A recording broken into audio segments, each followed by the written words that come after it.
guys, and welcome back to a new video. There's probably no other software engineering field that confuses people more about dependency injection than Android. In and of itself, dependency injection is really just a design pattern that applies to all kinds of software development fields. But on Android, we have those typical shiny DI libraries like Dagger, Dagger-Hilt, Koin. Some people tell you about manual DI, and this quickly makes beginners think dependency injection is actually a difficult thing, which it isn't. So in this video, I really want to compare the three most viable approaches, at least in my opinion, to dependency injection on Android. So specifically, we will compare Dagger-Hilt with Koin with manual dependency injection. I will highlight all the advantages, disadvantages of each approach, and finally also give you a recommendation what I would stick to nowadays. And before we get started, just to make the concept of dependency injection clear, we on the one hand have dependencies. A dependency here is not specifically a Gradle dependency or so, which people also call dependencies on Android, but a dependency is in the end just an instance of a class. So here I've opened a sample my app database,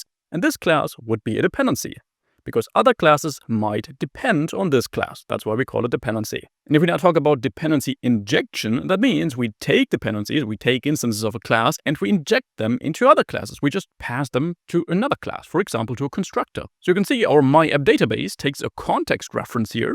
The context reference is also a dependency, and we take it and inject it into this my app database. So what we did here in this constructor is called dependency injection. And that's it. That is dependency injection. So why should we do that? Well, dependency injection is really one of these design patterns which I would always recommend regardless of the scale of your project. But the thing is, if we pass in dependencies from the outside to a class via the constructor here, for example, then this just enables a lot more flexibility, since every single instance of my app database has its own individual reference of a context. It can have different contexts. So two instances of my app database can have different contexts. And especially if this my app database would rely on interfaces, on abstractions in general, then we could also give different instances of these database classes, different implementations of that abstraction. And that just enables a lot more flexibility in our code. If that makes testing easier, since for testing, we could pass our own specialized testing instance that might not be a real database, but just simulates that database behavior. And for our real production database instance, we could pass our real production database instance. So that's why we want to work with dependency injection in the first place. But now on Android, we have Dagger-Hilt, we have Koin, and we have manual dependency injection. There are also more. There's also Dagger Android, so the older Dagger 2, which I don't even want to talk about because that's way too complex. You need that in very little use cases. So I want to focus on Hilt, Koin, and manual dependency injection, compare how we can set these up, how complex that is. I want to compare how we manage dependencies with each approach, and then just show you a simple example how it would work with each approach to inject certain dependencies, in this case this database, into a view model. Since that's really the most common use case on Android, that we have dependencies, we have instances of classes, and we want to inject these either in other normal classes or finally into a view model reference, which will then manage this whole flow. So starting with Dagger-Hilt. Here we have an app module. And this is really what unites all dependency injection approaches, at least if you apply them a bit more at scale. That we just need some sort of containers that wrap our dependencies, that contain our dependencies. And these containers are typically just called modules. Specifically, the app module here will contain all dependencies, all class instances that live as long as our application does. So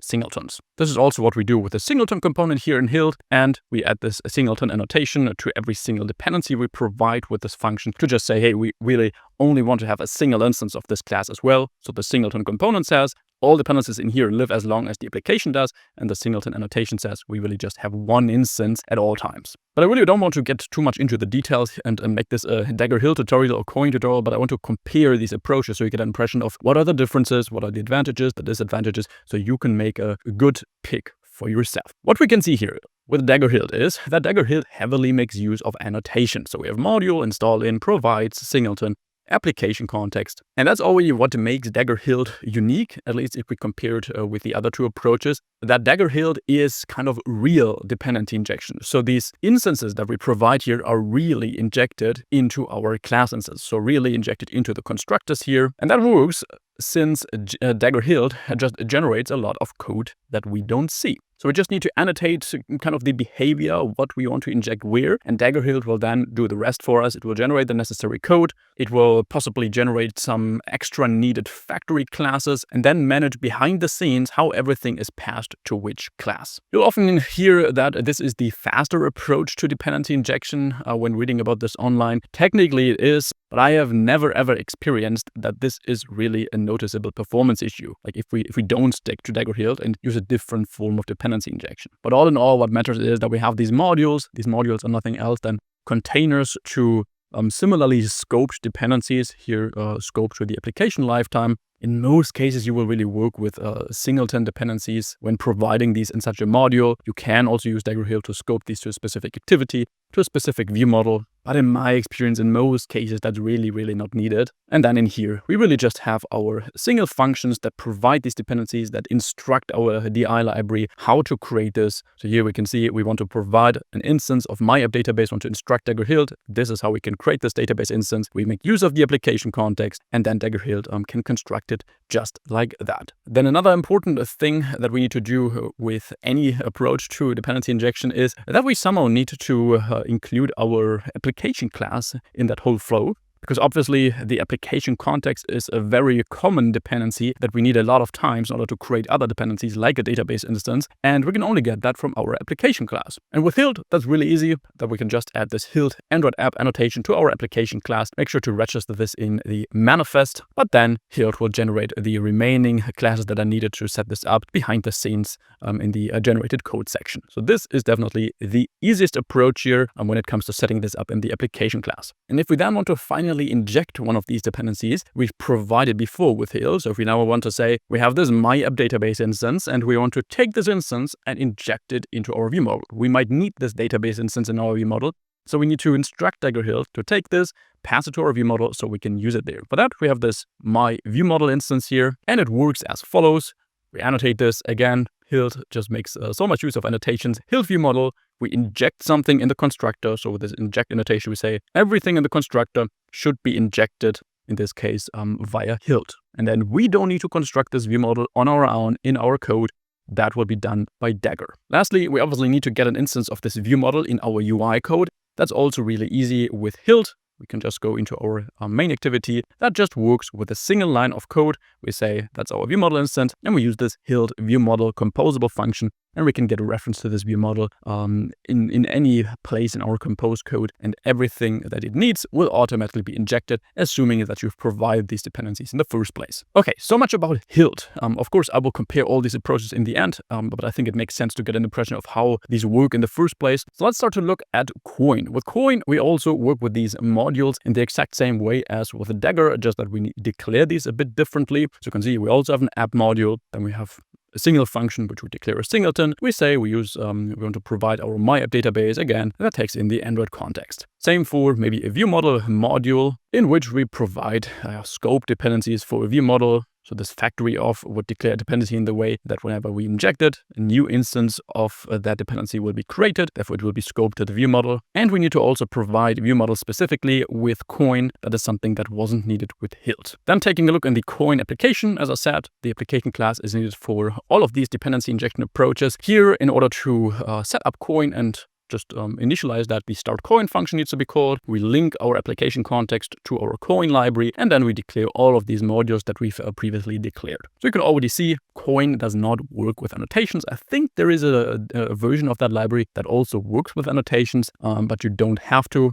In my experience, I've always worked with this more DSL-like approach. And if you then want to inject something in a view model, you can see the view model itself is really just a normal class. We don't need any annotations. We just pass those dependencies we want to have in the view model. And as long as we provide a view model instance of that one here in our Koin modules, like here, then we can also easily inject this in our UI by saying val Koin view model is equal to Koin view model. So this is the Koin equivalent to Hilt view model, and we will immediately get this instance with all dependencies automatically injected in our compose code. And coming to the last approach that I want to show here, that is manual DI, at least before we will compare all these approaches, highlight the pros and cons. Let's take a look at the manual app module, because here with the manual DI approach, we really also want to work with these modules. So manual DI really just refers to constructing these dependencies, these class instances on our own in our own code. We just invoke constructors, and that's everything to manual DI. In order to implement this for a project so that it also scales, we just want to replicate a similar approach as we also know from these DI frameworks, so that we work with these modules. We have an interface, in this case, manual app module or app module, whatever you want to call this in your real code, in which we declare which specific types of classes we want to provide here. It's important that we make this an interface and then have an implementation of this, since this would also allow us to declare a different version of this for our test suite, for our test code base, where we just have different instances of our dependencies, for example, test-specific dependencies, in order to also have that flexibility. But other than that, we really then have our normal app module implementation, which then implements this manual app module interface. We pass in the constructor here, we pass in the app context in the constructor here, since we need this in order to construct dependencies, and then it really works like this. We could either make use of lazy initialize these dependencies, so at the first time where we access this instance, or we could just do this normally. But as you can see, it's a really, really similar approach. So this would now be the equivalent to the provides functions we had earlier. If you want to set this up with also scoping dependencies, like scoping these to a specific view model instance, so that a view model always gets its own new fresh instance of a class, then that requires a bit more setup here with manual DI. But as I said, in most cases, you really don't need any complex scoping, so I wanted to leave this out here. What is important and what is a major difference from manual DI compared to these two other approaches, these libraries, is that if we want to inject something in a view model, or if we want to inject a view model instance itself somewhere, then we need to declare our own view model factory. That is what needs to be done in all cases. So we always need to work with view model factories if a view model has a constructor. But when working with these libraries, then they just abstract away this code from us, so we don't see it. They also work with view model factories. But if we do it manually without a library, then we need to have something like this.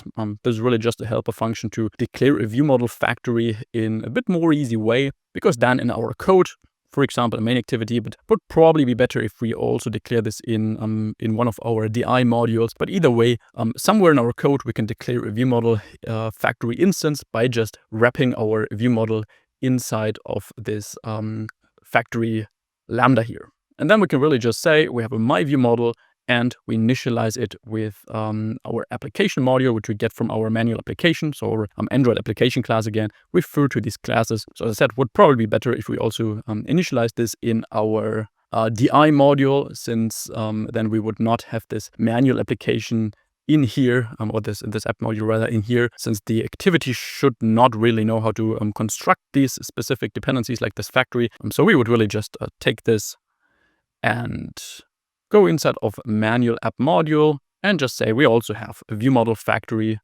Let's call it my view model factory like this. This is a view model provider.factory. And then in here, we would implement this and we say this is equal to what we cut out before. Here we are inside of our app module. So we could really just refer to the database and the app module. We could also wrap this in lazy if we wanted. And then in our main activity here, we would simply refer to our manual application.app module, my view model factory. And that way we could initialize our view model here inside of our compose code with the normal view model lambda that comes from the compose library already, by just passing in our custom factory that we've declared before in our module. In our manual application, that is something we haven't looked at yet. This really looks like that.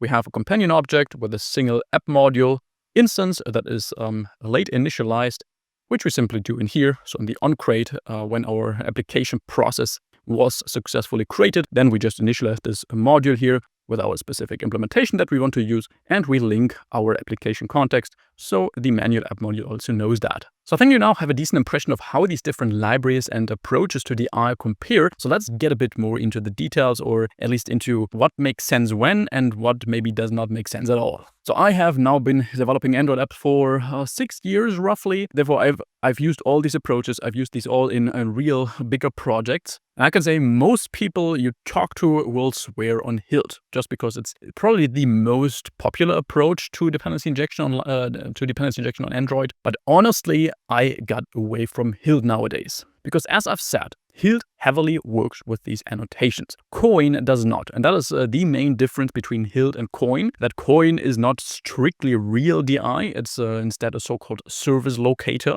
That means Koin does not really pass its dependencies to real constructors. But when we want to inject something with Koin, for example, here in our MyViewModel instance, the moment we create this MyViewModel instance, what Koin will do is it will take a look, okay, where in memory do I have this database instance and repository instance, and then it will just pass these here to when we create this MyViewModel instance. So you can think of Koin just as a big global map of dependencies. And that's just different with the Dagger-Hilt. This Dagger-Hilt generates all the code to construct dependencies at compile time already. But that is exactly the problem that I see with the Dagger-Hilt. Yes, that is real DI. And yes, that is maybe a tiny bit faster than using a service locator like Koin. But I can't count how often I ran into some super weird, some super hard to understand compile time issues with Dagger-Hilt. And especially if you're a beginner to Android development and you don't understand this whole DI thing in the first place, and you then get started with learning a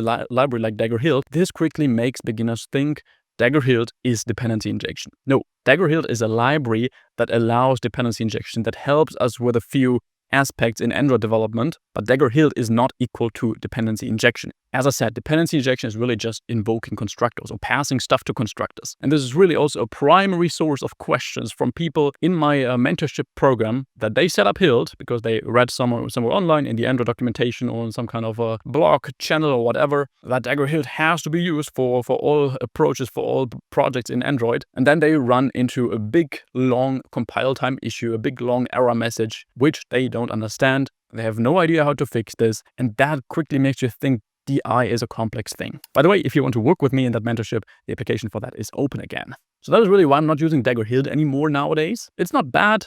If you use it and you like it, that's completely fine. If you really know how to use it, it also does not have really big downsides if you understand all these error messages. Just in some scenarios, you won't be able to do with it what you can do with other approaches. For example, if you need to work with dynamic feature modules, which I've went over in my Android Essentials course. In that case, Hilt simply does not support that since it needs to know the entire dependency graph at compile time, which it doesn't know if a module can be dynamically installed at runtime. So in that case, we would need to stick with something else. Coming to Koin. So with Koin, you can see it's pretty easy to declare these dependencies. It's pretty easy to also inject these. It's pretty easy to set this up. Yes, Koin is a service locator. So again, a big pool of kind of global dependencies, which Koin manages the lifetime of. And we can request these dependencies during runtime. So the actual injection happens at runtime as well. But that has never been a problem to me. Koin does make things a lot more easy.